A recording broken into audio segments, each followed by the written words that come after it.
to become a quality coach. So how do you even become a quality coach in the first place? At first, you need to like it. Yeah. And, usually you cannot find lots of companies that have quality coach as a title. Even in Atlassian, my title is not quality coach. Everyone's title here is quality engineer. But when they interviewed me, what they actually wanted was this coaching. So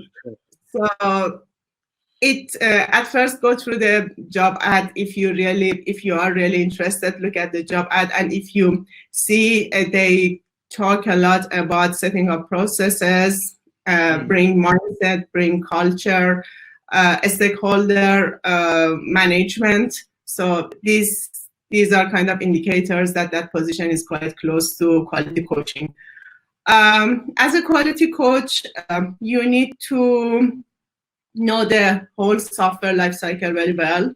So it's better having a tech background, but it is not mandatory.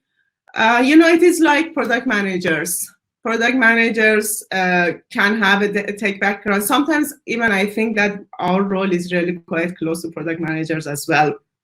Because yes, because for example, I need to talk with my customers here. Sometimes are developers. I need to talk with developers, understand their needs, and questions them. So I need to understand their language. I need to understand what they are talking about, and so I should have some level of technicality to be able to deal with them. Also, I need to talk with customer advocates, customer support people to get that, what are the gaps. I need to reproduce lots of issues. Also talk with them and understand that, okay, what is their mindset, how they are working. Dealing with designers, you need to improve your leadership skills. Specifically, if you don't have kind of a management role, you need to be able to coach kind of, what is the name of it? It is bottom-up type of coaching. You need to be able to influence people without having any authority, which is not easy at all. Building up connections, being a good listener. Somehow I feel I am playing the role of that rubber duck, rubber duck. Yeah. Listening to the team and understand that, okay, what are the worries that they have in terms of quality and what they want us to improve. So listening to their mindset is really important. At this stage, I really like to talk about some basic practices that we have in quality assistant model, and quality coach is responsible to settle them in the team. Maybe it is not kind of in context of this question, but I think it can address lots of confusions. So in what we are doing specifically, awesome. So what we are doing specifically in Atlassian, we have some practices, which is called, there is QA kickoff, QA demo, writing testing notes, running blitz test sessions, and root cause analysis. So if you want to be a QA coach, it's good to know these 5 concepts and settle them in a team. By setting up these things in a team, you can improve the culture of the team in terms of quality and giving your team the quality mindset. One by one, I can explain each of them. So what is QA kickoff? So when ticket, this part is specifically focusing on the delivery part. So it's better that you start from delivery. When you feel that your team is quite mature in terms of delivery, then stretch yourself to the discovery. But these are on delivery. QA kickoff, when developers want to start working on the ticket, they need to pass a 15 to half an hour session, which is called kickoff. This kickoff is usually for the epics. They don't need to do it for any small task or some, I don't know, major production issues that happens.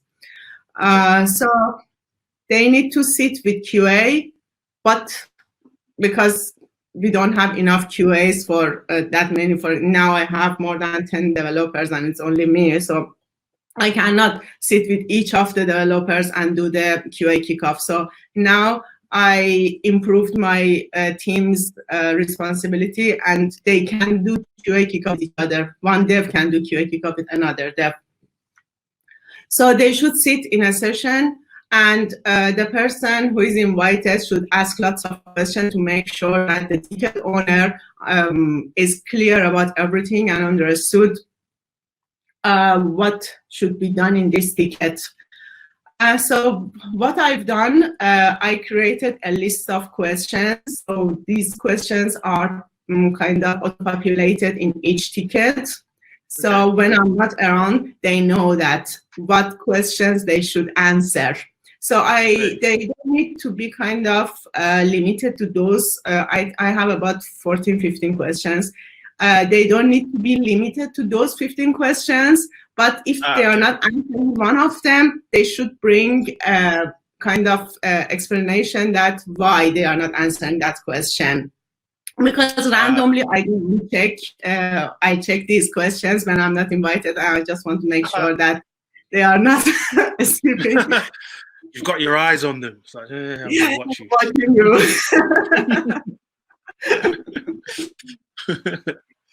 So it is really good tool because most of the time people make mistakes when they don't know what they are doing and they assume that they know everything. But when there is a kind of session, somebody questioning them, they force themselves to think again. And it happens a lot that even in QA kickoff, people come to this point that, oh, this ticket is not ready to work on, design is not ready, or maybe a scope can change. And it's awesome to prevent issue. It is one of the good ways of preventing issue. So this is the process that a QA coach can set up in a team. So what they are doing then, they answer those questions. And these questions, I'm calling them testing notes. And it is not specifically only about testing. It is about everything. About, for example, do you know what is the customer journey? They need to explain it to kind of reassure to themselves that they know what they are doing. And for example, another question is, do you know what are the dependency in terms of different services, and also dependency on even different teams and people. Sometimes other team members can be blocker. So it is good to they start unblocking themselves before start working. Or have you thought about different type of tests that you need to write? Do you need to write or edit any existing tests? What type of new end-to-end test or contract test do you want to write? If you are not writing a new, I don't know, integration test, why you are not writing it? They need to explain each of these things. And it gives a visibility to all the team members, even people who are not involved in that ticket. Quickly, when people have a look, they can understand that what is the way of thinking of that ticket owner. And it can stop lots of issues from that earlier stage. When this finished, developers start working on the ticket. And you know, these ones are not written in stone. It is something that they can change anytime. When they finish, before they merge the ticket, there is a session which is called QA demo. So again, they should demo it to a QA, or if QA is not available, another dev. They will go through the testing notes, make sure that they covered everything, and ticket owner should demonstrate a working version of the application. So they need to show on a staging that what they've done it's working, and if both of them are happy, then they can merge it. So I put two ticks, two kind of items, checkbox on the tickets, QA. If they've done QA kickoff, done. If they've done QA demo, done. Then I take reports out of this, so I can monitor that how many tickets actually have gone through the QA kickoff and how many of them have gone through the QA demo. It's a good tool for me. If in the future something happens, for example, if incident in production happens, I can see that, okay, maybe we didn't do much at that much at QA demo and QA kickoff level. So I've seen that. I've seen that when tickets have QA kickoff and QA demo, proper QA kickoff and QA demo, number of incidents related to that ticket will decrease.